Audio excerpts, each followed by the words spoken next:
Welcome to episode 235. I don't know why I started that slow then. Welcome to episode 235 of the Ben Briggs podcast. I am Ben Briggs. It is Tuesday, people. Tuesday, the 3rd of August, 2021. I hope you're doing well out there. I've done my test. I'm free as the proverbial bird. I can now flap about outside. Test was negative. Thank you for asking. I got everything done in the flat I needed to get done while I was here. I used it wisely, people. I didn't just waste my time, people, sitting about. I wasted a little bit. I ain't going to tell you. I ain't going to lie to you. It's amazing how much time you can waste when you have lots of time on your hands. But I did get some stuff done. So I did enough. So I didn't have that guilt of not having done anything and having wasted my time. I did a few bits, like tidied up, packed some stuff up, ready to move up. Obviously, pretty much all I've got left in my lounge at the minute is I've got a TV, my Xbox. It looks like I'm moving it. It looks like a guy who's moving into his first flat, even though I'm moving out. You know, I've got the essentials still here. I've got a TV, I've got my Xbox, I've got my podcast stuff. Not everybody's essentials, but it is here at the Ben Briggs podcast. I've got a coffee table in front of me. I've got a little table to the left, which I'm going to dump. And I have stuff in the kitchen, all the essential stuff in the kitchen. And I haven't got a bed anymore. So I'm sleeping on a blow-up mattress. I'm literally squatting in my own flat at the minute, waiting for this fucking sale to go through, however long that's going to be. It's all quiet on the solicitors front, I tell you. But we shall see. Anyway, what's been going on? Well, as we found out ourselves here at the Ben Briggs podcast the other day, there is a Ping-demic. That's what they've called it. A Ping-demic. You see, everything needs to be in some sort of bite-size, relatable, soundbite these days, don't they? Everything needs to have it's not a pandemic, it's a ping-demic. Everyone's getting pinged, man. But, everything does seem to, whether there's truth in that or not, whether people are just going, yeah, I've been pinged, see you later, work. I have no idea. I'm not here to judge people. Yes, you are. No, I'm not here to judge. Everybody, there is now a shortage of workers, apparently within the food delivery system. So now we've got that's all we need, isn't it? More panic about food supplies. That's what we need. Just when we're coming out of all of this, a year and a half after everybody was like fighting over toilet rolls because they didn't want to soil themselves and fighting over pasta, and rice and shit and all that sort of thing, so they could possibly live an extra couple of months more than their neighbours did. Assuming that their neighbours haven't got any weapons or a backdoor key to let themselves in and help themselves. We are now sliding into the same thing. But I don't know, people. One thing I have been watching, obviously, I have been watching the Olympics. Now, as I said before, I don't really care for the gymnasts. I got no time for gymnastics, man. It's just, people doing somersaults and shit. In every move they do seems to be a variation on somersaults. Don't it?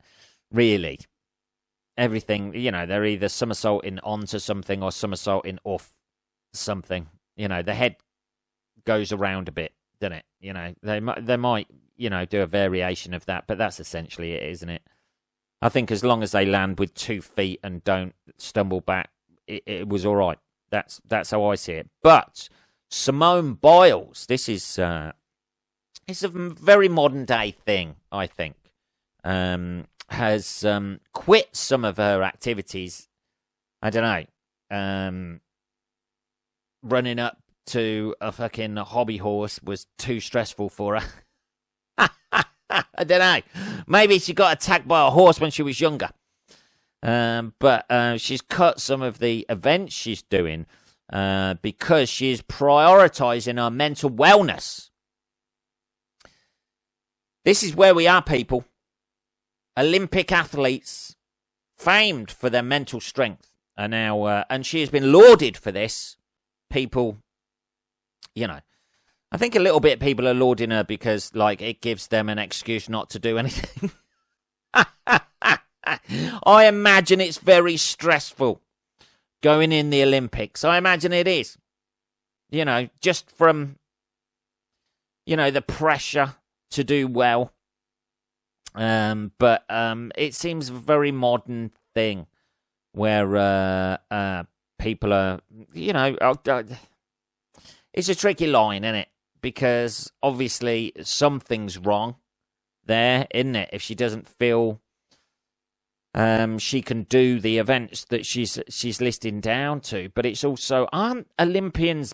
That's why they're Olympians, isn't it? Is it just me? Isn't that why they're Olympians? Because they've got the mental strength, the drive, the ambition, going out there every day and training while the rest of us are working our way through the next box set of, vaguely interesting drama that other people have created for us to fill our time until we start working the 9 till 5 again. Isn't that why they do that? I don't know. It just seems. But people are lauding her, saying this is. Is this? Is everybody going to start pulling out of sporting events because it's slightly stressful? I don't know. I'm just playing devil's advocate here, people. Surely that's why they're Olympians. That's why they're different from the rest of us. That's why they're in that elite athlete class. Isn't it? If everybody starts dropping out of that, it gives the rest of us a chance. Yeah, I'll fucking have a go at that. Why not? Sprinting down towards a hobby horse with that little springboard in front of it. My stomach jogging up and down. The fear in my eyes as I suddenly realise I'm totally out of control and about to hit that springboard. I don't know, man. It just seems... obviously, if she hasn't got anything with, it's just the other people that I think that's my issue with it is the other people that get on the bandwagon, and it gives them an excuse, you see all the comments and things like that, and it just you can't correlate between somebody having mental health issues about being under that much pressure to win a gold medal and to perform well in front of millions and millions of people worldwide, and somebody who's saying they can't get out of bed. There's just a disparity for me there. I don't know. And saying, look, this happens to elite athletes, and this justifies my reasons not to get out of bed. I don't know. Maybe that's just me. Just pull a cover back. See what it's like. I don't know. I'm not in any way sort of not saying that mental wellness isn't important As we all know, it is, people out there. Isn't it? But to sort of like an elite athlete to other people using that to justify why they don't do things, I don't know. I don't know. I just don't think that's... I just saw a lot of posts about it. People don't understand. People don't understand what it's like not to be able to get out of bed in the morning. Yeah, nobody wants to do that, you know? Nobody really, really wants to go to work. 99% of the population hate their fucking job and would rather spend time at home with their family. Obviously, you've got the odd megalomaniac lunatic who sacrifices everything, including his family, to get what they want, to strive to the top. But I think 99% of people in the world would rather they just, spent a lot more time with their family and didn't go to work. There's the odd people who obviously go to work to get away from their family, but because they haven't got the bollocks to fucking get a divorce. Or they're going to lose too much. But I don't know. I'd tell you what, it's the first case I've ever heard of it. I know there was, wasn't there a tennis star, like an American tennis star as well, who had a few mental health issues and things like that? Everybody, I'm not surprised at that sort of level, but people correlating an Olympic athlete with, not being able to go down to the shops. I don't know. Maybe something happened to him on the way down to the shops. Maybe. I don't know. But it's just that it was just the fucking like normal people who have never done anything in their life using that as a justification. She's an Olympic athlete. You can see she's going to be under pressure. It doesn't really... You see, now do you believe us about mental health? Well, I believe her. Yeah. I don't know. The jury's still out on you. You may just be being lazy. I'm not sure. Oh, I don't know. This is how you get yourself in trouble, innit? Yeah. It's one of those. It's one of those things that she's been universally, lauded for it.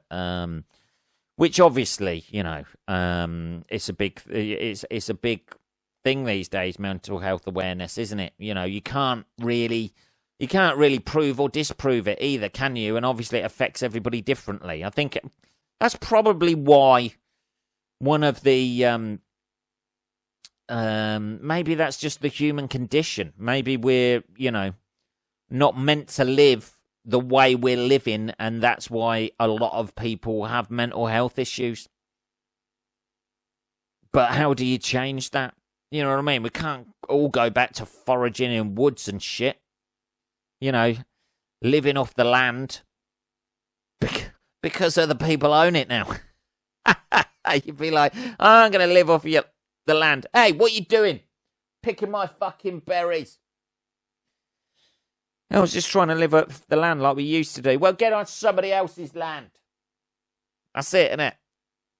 There's no going back. We are trapped in the way we live right now. And our mental health wellness is just going to decline and decline. Maybe that's it. We're too tied into working too much, not spending enough time within ourselves, or we just overthink things maybe sometimes. Or we're projected with, here, here's an olive branch to people out there who are annoyed at me just now. Maybe that's it. Maybe like we're bombarded with these false pictures of people over the internet being more successful. And inadvertently, that just makes us feel shit about our own lives. Even though we all seem to be addicted to following people who have their photos taken next to fucking nice cars or nice houses, or they've got nice jewelry and their life seems amazing. And then, we get up in the morning and have to go to work in a warehouse somewhere. It's not going to be...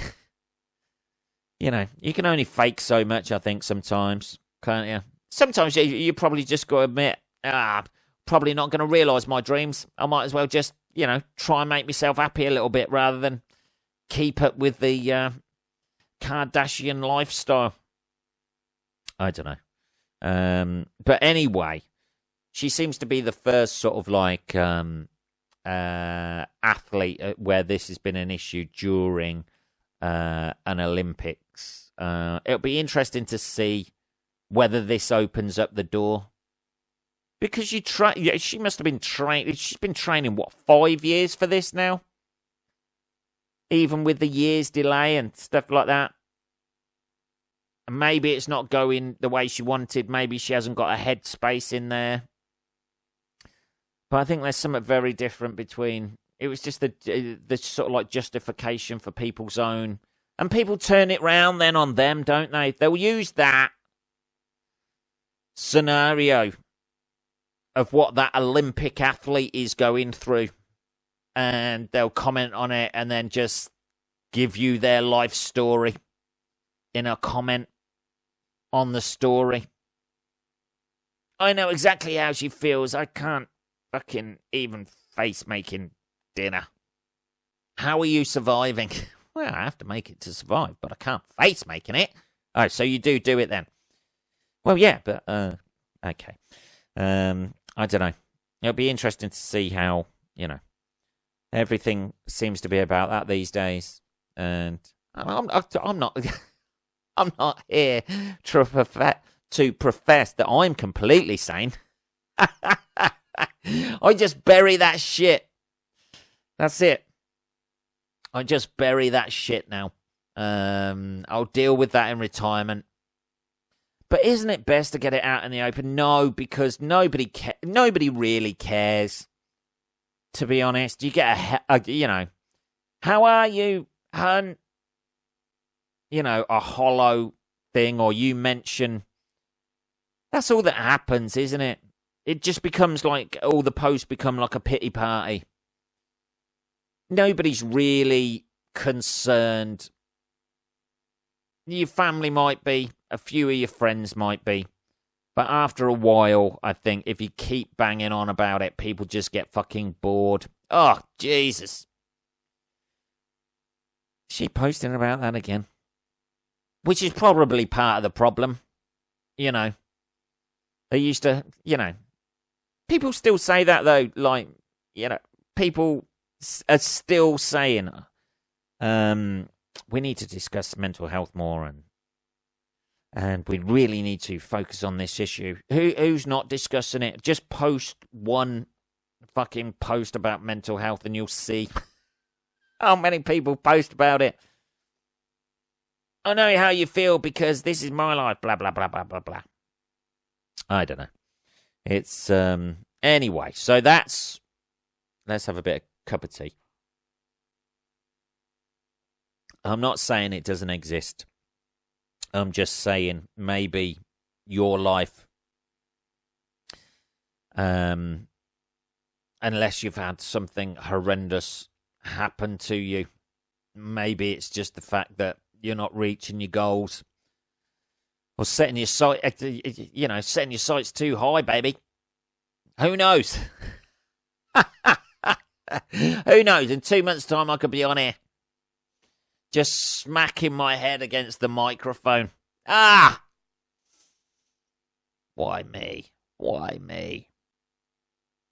It just seems to be that victimhood. Everybody seems to be a victim of something these days. And I'm not saying everybody makes up mental health issues, but there's a few out there.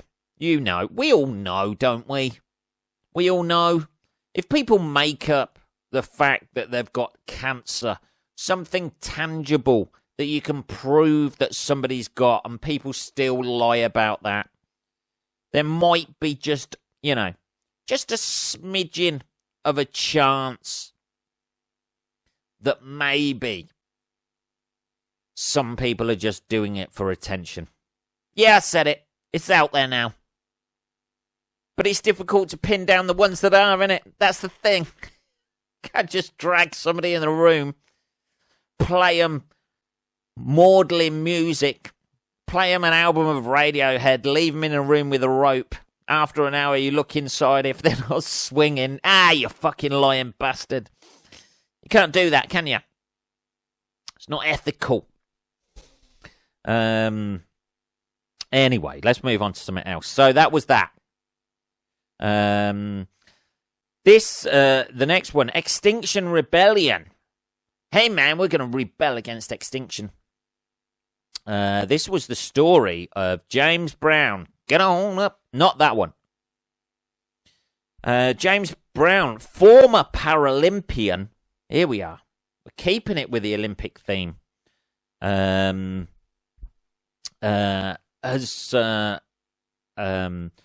superglued himself or glued himself to the top of a plane.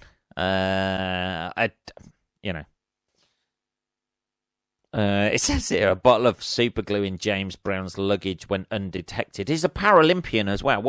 How the fuck did he get on top of a plane? He looks like he's in a sleeping bag as well. The plane didn't take off, by the way. I think what his intention was to glue himself to the top of the plane. I imagine if they'd have took off, it may have... That's a hell of an advert for superglue, isn't it? If they'd have actually taken off with him. That's a missed opportunity for superglue there, and he'd have got to the other side, still superglued to the top of the plane. You know, I mean, obviously horrendous that he would have clearly frozen to death, but that is a superglue. The glue, we're that strong, we can keep a Paralympian glued to a jumbo jet at 30,000 feet. So obviously he's protesting. James Brown, who is visually impaired. Not that visibly impaired, I imagine. Climbed onto the British Airways plane at London City Airport.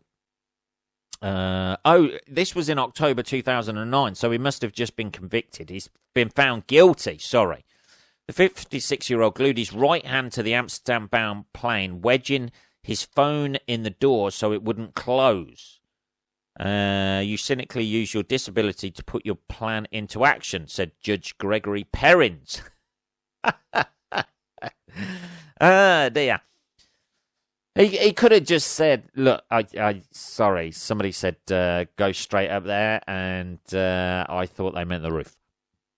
The double gold medalist from Exeter was sentenced to 12 months imprisonment. Is that right?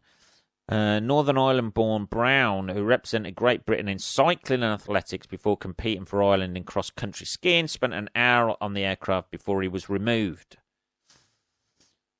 Did he superglue his hands on there then? What did they do? It's bad enough, isn't it?